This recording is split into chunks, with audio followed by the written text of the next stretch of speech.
우리에게 주시는 하나님 말씀은 사무엘하 1장 17절에서 27절까지 말씀입니다.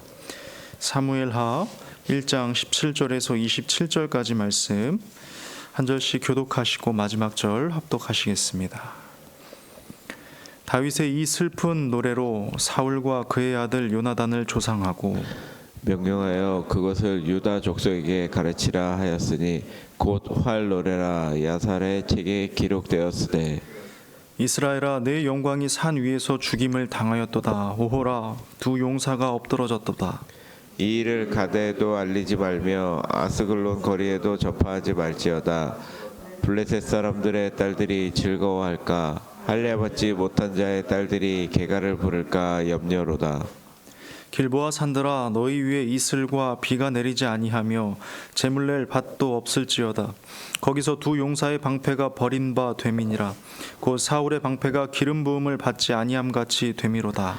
죽은 자의 피에서 용사의 기름에서 요나단의 활이 뒤로 물러가지 아니하였으며 사울의 칼이 헛되이 돌아오지 아니하였도다. 사울과 요나단이 생전에 사랑스럽고 아름다운 자이러니 죽을 때에도 서로 떠나지 아니하였도다. 그들은 독수리보다 빠르고 사자보다 강하였도다. 이스라엘 딸들아 사울을 슬퍼하여 울지어다. 그가 붉은 옷으로 너희에게 화려하게 입혔고 금 놀이개를 너희 옷에 채웠도다. 오호라 두 용사가 전쟁 중에 엎드러졌도다. 요나단이 네 산 위에서 죽임을 당하였도다. 내 형 요나단이여 내가 그대를 통하면 그대는 내가 심히 아름다움이라. 그대가 나를 사랑함이 기이하여 여인의 사랑보다 더하였도다. 함께 봅니다. 오호라 두 용사가 엎드러졌으며 싸우는 무기가 망하였도다 하였더라.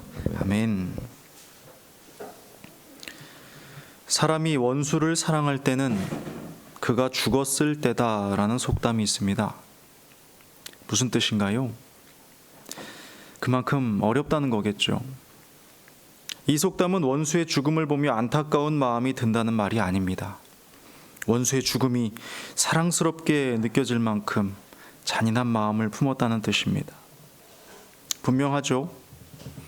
싫은 사람, 미운 사람, 원수 같은 사람은요, 사랑은커녕 얼굴을 마주하는 것도 쉽지가 않으니까요.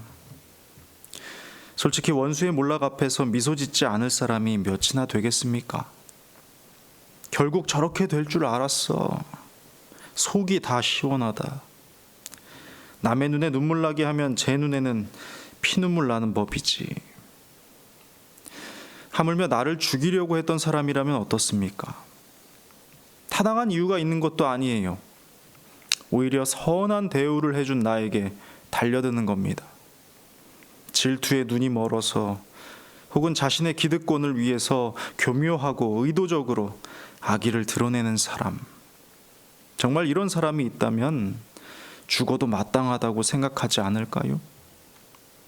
그리고 그의 죽음 앞에서 하나님의 진노를 받았다고 생각할 겁니다. 내가 옳았고 너는 틀렸다고. 그래서 너는 실패한 거고 나는 세움을 받았다고 말입니다. 그런데요, 그토록 괴롭힘을 당했던 사람이 이상한 말을 해요. 이해되지 않는 행동을 합니다. 오늘 본문 17절에서 18절입니다. 다윗이 이 슬픈 노래로 사울과 그의 아들 요나단을 조상하고 명령하여 그것을 유다 족속에게 가르치라 하였으니 곧 활 노래라 야살의 책에 기록되었으되. 슬퍼합니다. 뿐만 아니라 애도하는 노래를 지어서 백성들에게 그를 기억하게 합니다. 이 기억이란 악한 자의 최후로서가 아닌 용사로서의 장렬한 모습이 되게 하지요. 19절입니다. 이스라엘아 네 영광이 산 위에서 죽임을 당하였도다. 오호라 두 용사가 엎드러졌도다. 계속해서 22절은 요나단의 활이 뒤로 물러가지 아니하였고 사울의 칼이 헛되이 돌아오지 아니하였다 합니다. 23절에서는 그들이 독수리보다 빠르고 사자보다 강하였다고 말하며 이들의 용맹함을 기억하라고 하지요. 여기에 더하여 24절에서는 정말 놀라운 말을 합니다. 쉬운 번역으로 한번 읽어드리겠습니다. 너희 이스라엘의 여인들아, 너희는 모두 사울을 위하여 울어라. 그는 일평생 너희를 위하여 싸우고 너희를 위하여 온갖 보물을 약탈해 왔고 너희에게 자색옷도 화려하게 입혀주고 금장식도 풍성하게 선물로 주었었다. 이스라엘의 안전과 풍요를 위해 사울이 일평생 수고했다는 겁니다. 그러니 사울을 기리는 것이 마땅하고 애곡하는 일이 옳다는 겁니다. 이해가 되지 않습니다. 사울과 요나단은 용사였다. 그들은 독수리처럼 사자처럼 용맹했다. 그리고 사울은 누구보다 이스라엘을 위해 수고하였고 백성을 위했던 왕이다. 정말 놀랐습니다. 다윗의 말은 개인적인 감정이나 이해관계를 초월한 것이었거든요. 오히려 신앙적이며 민족적인 차원에서 사울의 죽음을 바라보고 있습니다. 이것을 다윗의 정치적인 행동으로 해석하는 사람도 있습니다. 사울의 죽음 앞에서 사울의 추종자들을 자신에게로 이끌어오기 위해 그랬다는 것이죠. 그런데 정말 그랬다면 이 방법보다는 사울이 망할 수밖에 없었던 이유를 늘어놓는 것이 더 좋을지도 모릅니다. 그렇지 않을까요? 사울, 하나님께 버림받은 왕, 충신을 죽이려고 혈안이 되었던 왕, 악귀에 들려 미치광이가 되었던 왕, 율법을 거스르며 신접한 여인을 찾아갔던 왕. 어떻습니까? 누구도 이런 왕을 계속해서 추종하겠다고 말할 수는 없는 것이죠. 그러니 어떤 방법이 다윗이 왕위에 오를 분명한 명분이 되었겠습니까? 다윗은요, 부하들이 이해하기 어려웠던 행동을 여러 번 한 바가 있습니다. 대적 사울의 목숨을 2번이나 살려주었던 일, 전쟁에 참여하지 않은 동료에게도 전리품을 동일하게 배분했던 일, 그리고 오늘 원수의 이름을 높여주며 그를 기리도록 한 일 등. 그런데 우리는 압니다. 당시의 사람들은 이해하지 못했을지라도 우리는 이러한 모습이 다윗을 하나님 마음에 합한 자로 만들었다는 걸 압니다. 당시의 사람들은 몰랐어도 하나님 눈에는 이스라엘의 새로운 왕으로서 충분한 자질과 성품을 가진 사람으로 인정되었던 것이죠. 왜 다윗은 하나님 마음에 합했는가? 그것은 하나님의 마음이 악인일지라도 멸망당하는 것을 기뻐하지 않으시기 때문입니다. 지혜서 24장에서는 이렇게 말씀합니다. 네 원수가 넘어질 때에 즐거워하지 말며 그가 엎드러질 때에 마음에 기뻐하지 말라. 여호와께서 이것을 보시고 기뻐하지 아니하사 그의 진노를 그에게서 옮기실까 두려우니라. 원수의 불행을 보고 기뻐하는 건 하나님 마음에서 빗나간 겁니다.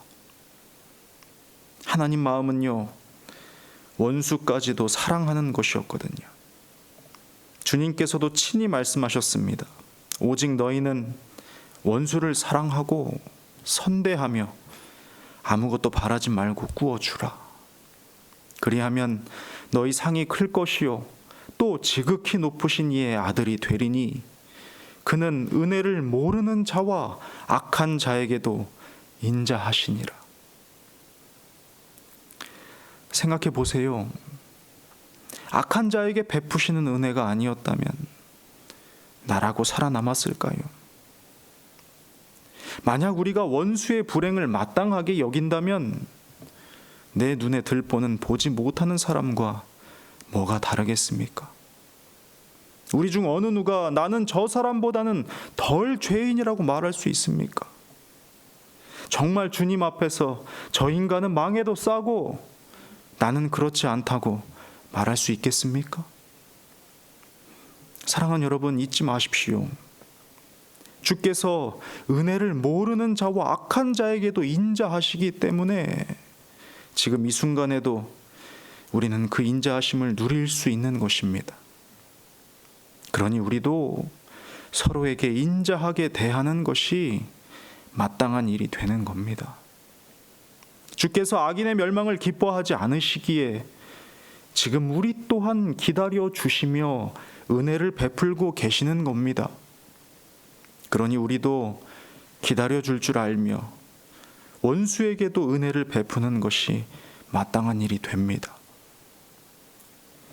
그리고 이러한 태도는 다윗뿐만 아니라 오늘 본문 26절에 나타난 요나단의 사랑을 통해서도 이해할 수가 있는데요.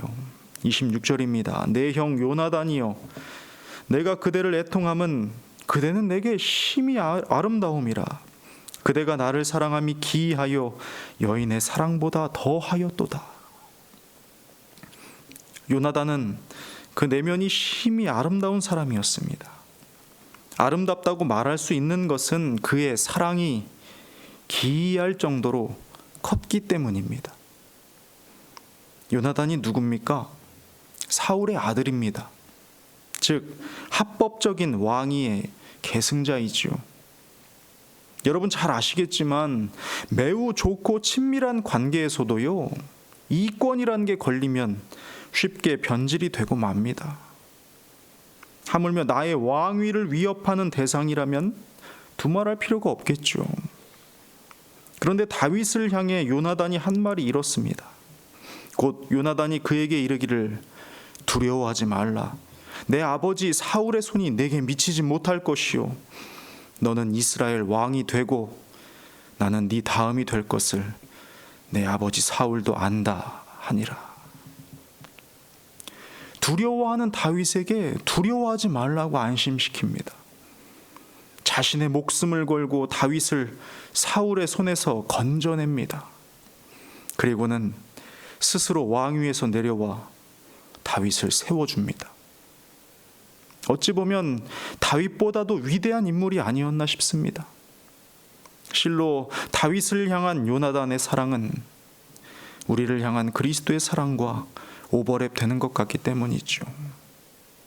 자신의 보좌를 버리고 내려오신 사랑, 자신의 목숨을 걸고 우리를 구원한 사랑, 지금도 두려워 말라 하시며 자격 없는 우리에게 인자와 자비를 베푸시는 사랑. 그러므로 우리는 오늘 하루 이 말씀을 기억해야 할 것입니다. 그가 우리를 위하여 목숨을 버리셨으니 우리가 이로써 사랑을 알고 우리도 형제들을 위하여 목숨을 버리는 것이 마땅하니라. 주님께서 우리를 이렇게 사랑하셨습니다. 그러므로 이 사랑을 받은 우리는 사랑이란 무엇인지 알게 되었기 때문에 받은 그대로 흘려보내는 것이 마땅함을 부인할 수 없습니다. 오늘 하루 사랑을 받은 자처럼 사시길 바랍니다. 사랑에 빚진 자로서 이 사랑을 흘려보내리라 고백하는 아름다운 삶이 되시길 주님의 이름으로 축복합니다. 기도하겠습니다. 하나님 아버지, 아직도 내가 괜찮은 사람이라고, 나 정도면 괜찮은 사람이라고, 내가 저 사람보다는 낫다는 생각에 사로잡힌 교만함을 용서하여 주시옵소서. 주의 그 오랜 기다리심이 아니라면, 악인에게도 은혜를 모르는 자에게도 베푸시는 그 자비가 아니라면 나 또한 이 자리에 설 수 없는 죄인임을 이 시간 고백합니다. 사랑에 빚진 자로서, 그 사랑을 입은 자로서 겸손히 그 사랑을 흘려보내는 복된 인생이 될 수 있도록 도와주시옵소서. 오늘도 성령에 사로잡혀 성령의 사람으로 말하고 성령의 사람으로 보며 성령의 사람으로 행동할 수 있는 주의 자녀 되게 하여 주시옵소서. 감사드리며 예수님의 이름으로 기도드립니다. 아멘.